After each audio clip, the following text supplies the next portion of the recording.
I think sometimes the prospect of patch testing children can be very intimidating for dermatologists, but also just the process of patch testing children can be complicated.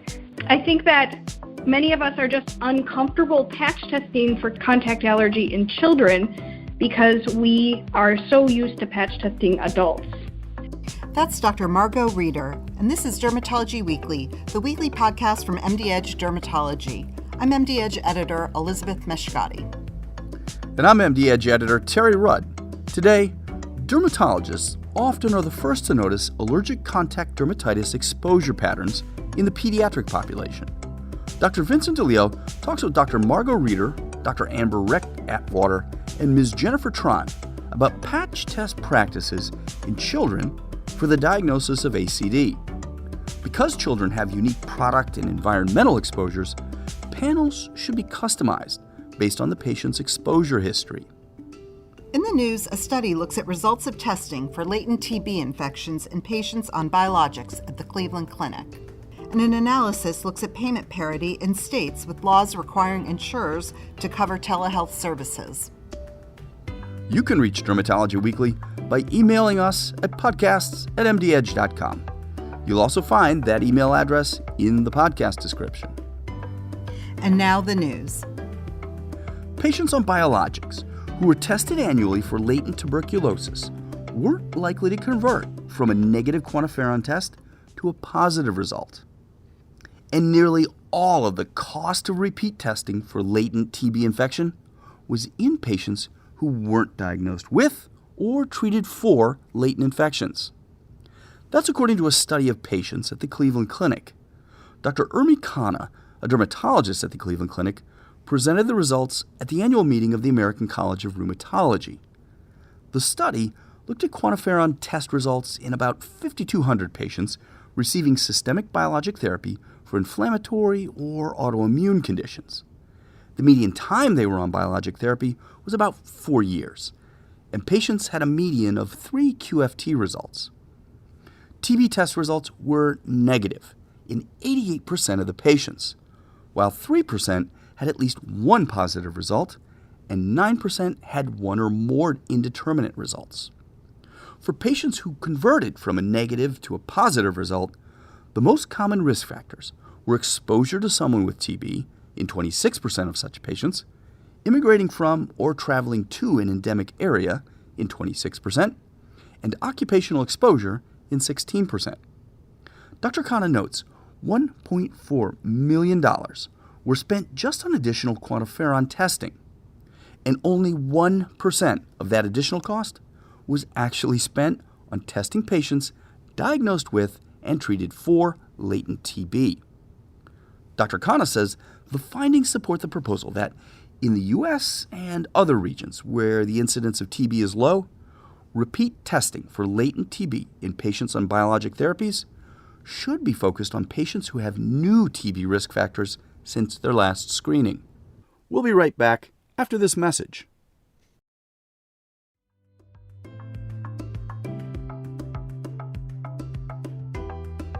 More states are enacting laws that require private plans to cover telehealth services, but a new analysis finds fair payment remains a challenge for providers. In 2019, 42 states and the District of Columbia had commercial payer telehealth laws, according to a report by law firm Foley and Lardner. In contrast, about 30 states had such laws in 2015. Overall, the report's authors say the landscape for reimbursement of telehealth services by commercial payers has improved. But payment parity for telehealth services is still lacking in many states.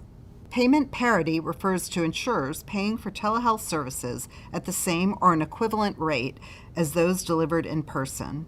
In 2019, 16 states had laws that specifically addressed reimbursement of telehealth services, but only 10 offer true payment parity. And now, Dr. Vincent DeLeo, Dr. Margo Reeder, Dr. Amber Reck Atwater, and Ms. Jennifer Tran. Today we're talking to Drs. Margo Reeder and Amber Atwater, as well as their colleague Jennifer Tran, about patch testing in children. Can you please introduce yourselves for our listeners? Hello, my name is Dr. Margo Reeder, and I'm a dermatologist at the University of Wisconsin.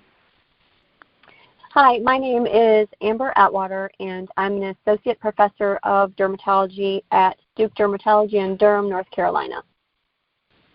My name is Jennifer Tran. I'm a fourth-year medical student and research fellow in the Department of Dermatology at University of Wisconsin. So thank you all for being here with us today to talk about patch testing in children. It seems that in the last decade or so, there's been an increased interest in that subject, that is, contact allergy in children. What factors do you think have led to this important change in understanding the magnitude of this problem by our colleagues in dermatology?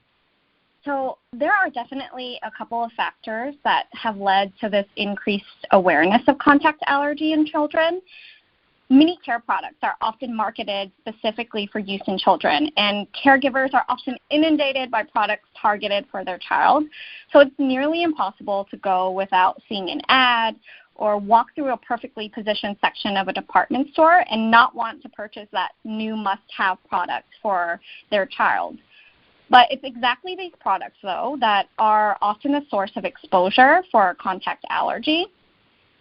And as for awareness among our colleagues, this is mainly because dermatologists are often the first to notice these exposure patterns. In literature, there are numerous publications about unique allergens causing contact allergy in the peds population over the last decade, which has even influenced industrial change, as evidenced by the decreased use of MI, or methyl isothiazolinone, found in diaper wipes.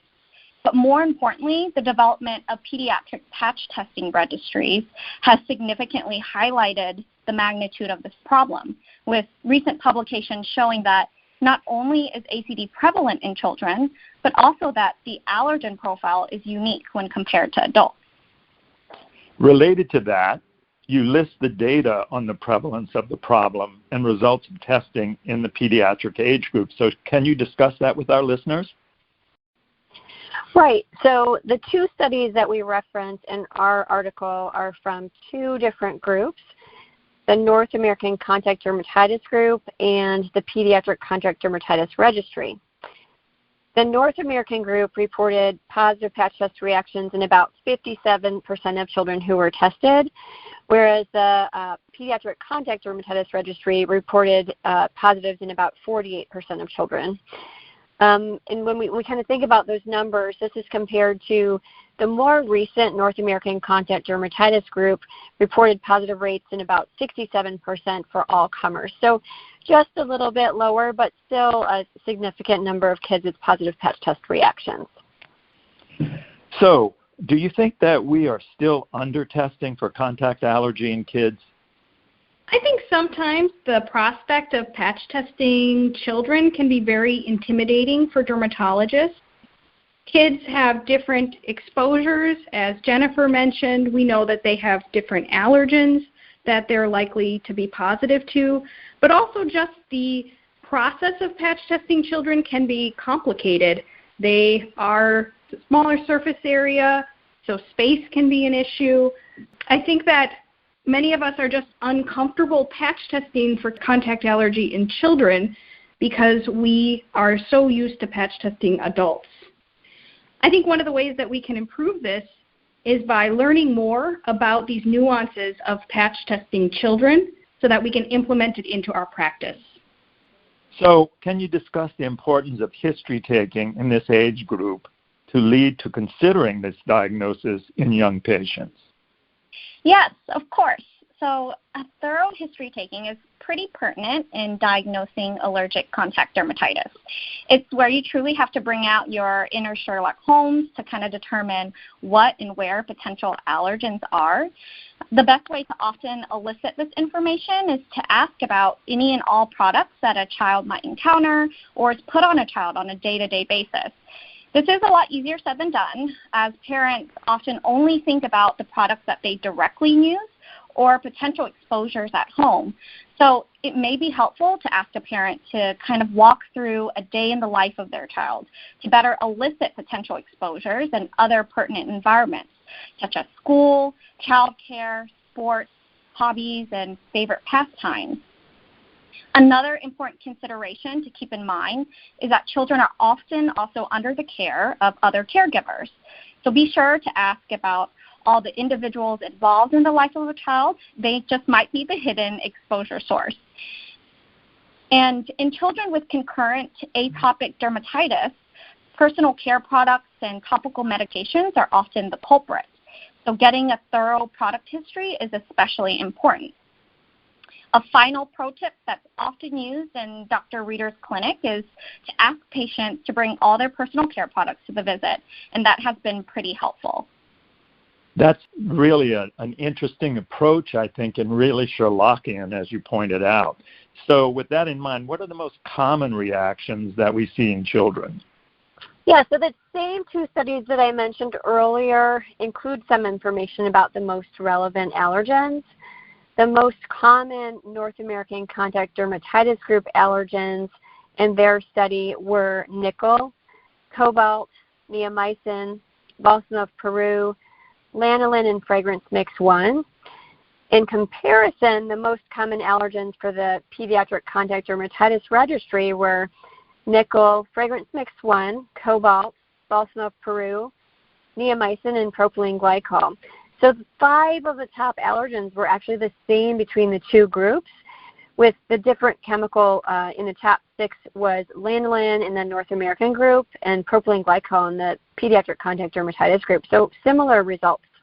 So in the application of the allergens, can you talk about what differs for children as opposed to adults? Absolutely. And I alluded to this earlier, explaining how the practices of patch testing are different for kids than adults. One of the big things that kids coming in for allergy testing that needs to be managed is fear. I think kids a lot of time are uncomfortable with doctor's visits, and the thought of allergy testing sometimes brings up ideas of needles or skin prick testing. So we do a lot of reassurance in our clinic. We have photos, including photos of kids undergoing patch testing that we can show before we apply to patches, just to show them exactly what's going to happen.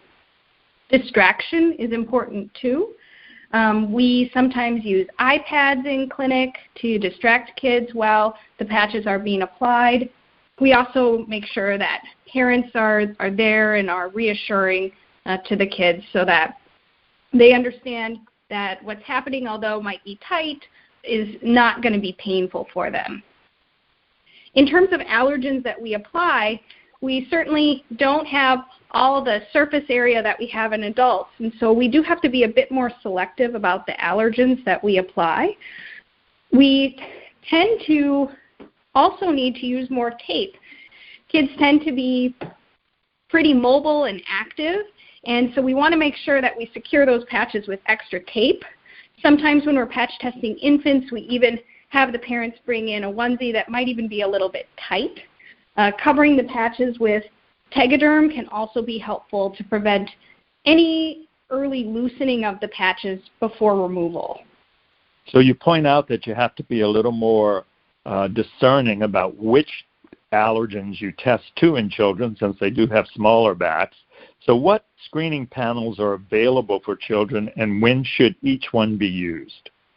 So there are currently 3 proposed panels available for children: the True Test, the North American Pediatric Patch Test Series, and the Pediatric Baseline Series. The True Test has the 35 allergens and is FDA approved for the use in children 6 years and older. It was originally used in only the adult population. These are preform series, so they're easier to use. The North American Pediatric Patch Test Series was published in 2014 and has 20 allergens developed from literature review and expert opinion. This is a basic panel developed for the pediatric population. And the idea here is to have a basic panel, but leave room for customized allergens based on history. The most recent series is the Pediatric Baseline Series, published in 2018. And this was also developed by expert opinion and has 38 allergens. It is the first comprehensive pediatric panel in the U.S. A meta-analysis by Brancov actually combined the results of the two largest allergen prevalence data in children, the Pediatric Contact Dermatitis Registry and the North American Contact Dermatitis Group, to kind of form the top 25 allergens that affect children based on the data in 2016. So what I actually did was use that data to compare with the allergens in those three pediatric series to kind of develop a theoretical detection rate. And what was found was that the pediatric baseline series, the most comprehensive panel, had the highest detection rate at 80%. Essentially, though, the main takeaway is no matter what panel is used, the screening series should really be customized based off of the exposure history to increase the sensitivity. Thank you, and I'd point out to our listeners that you have a very nice table listing those three panels that they can refer to. So thanks for that. So now, what are the most unique pediatric allergens that we see? Well, I think the answer to this question is going to be different for different patch testers or different doctors. Because children have some unique exposures compared to the average adult, I'd say that the allergens that they encounter in these settings are the most unique. So things that kids get exposed to that adults just don't. So, for example, many children are involved in sports, and we need to consider allergens that they are exposed to in their sports equipment. Nickel, for example, can be found in many items that children are exposed to, things like jewelry, braces, keys, zippers, school chairs, electronics, and toys. Musical instruments have also been implicated in contact dermatitis in children, and believe it or not, toilet seat dermatitis has also been reported. Any hints for when to consider patch testing in our atopic children? Absolutely, and I think we all struggle with that decision of patch testing atopic patients, whether we're patch testing children or adults. There's some controversy that exists about whether allergic contact dermatitis is increased for patients with atopic dermatitis or at the same rate or potentially even decreased. And there's both mixed results with studies as well as mixed expert opinion. In general, though, we do find that atopics can develop contact dermatitis to preservatives that might be either in their topical medicaments or in moisturizers, personal care products. So I do patch test patients who have atopic dermatitis when their dermatitis has changed, when it's significantly different or involving areas that are new. For example, if a patient has flexural dermatitis for many years and then all of a sudden they develop more facial dermatitis, that does sometimes indicate that they might have developed a superimposed allergic contact dermatitis. These rules similarly apply for children. We do know that atopic dermatitis can also change in areas as kids grow and develop. But I think many of these same principles apply if the dermatitis is involving different areas that's not typical for their atopic dermatitis. I tend to have a low threshold for patch testing. Okay. This has been a wonderful discussion about a very important subject, and which is evolving as we speak, which is allergic contact dermatitis in the pediatric age group. Do you have any recommendations for our listeners? I think the most important consideration with pediatric patch testing is the concept that, especially in young children, their products are chosen and applied by other people, including not only parents, but also other family members and caregivers. So it's really important that the patch tester makes sure to get a complete history so that we have the best opportunity to help resolve these children's dermatitis. And because of that smaller surface area for kids, we really have to think critically about the allergens that we're going to patch test these patients to. We tend to highly customize our panels based on patient exposure. And sometimes that can be custom testing as well to the patient's own products.